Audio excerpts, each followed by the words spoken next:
Today on Why I Kept It, we're taking a look at Red November.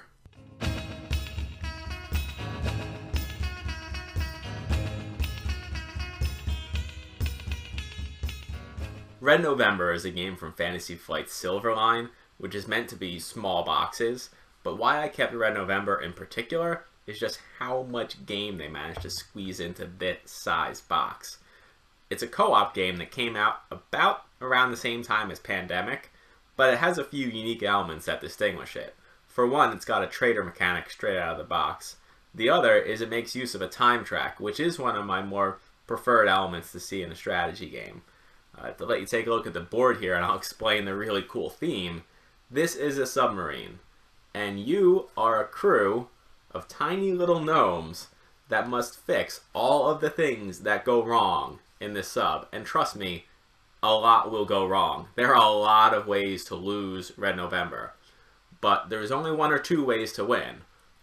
One is the preferred method, which is everyone gets to the end of the time track and the submarine still exists.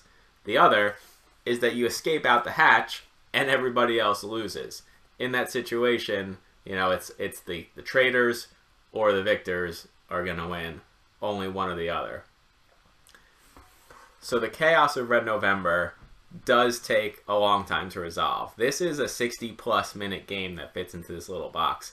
That's why it's been a favorite of mine, especially when it was very recent.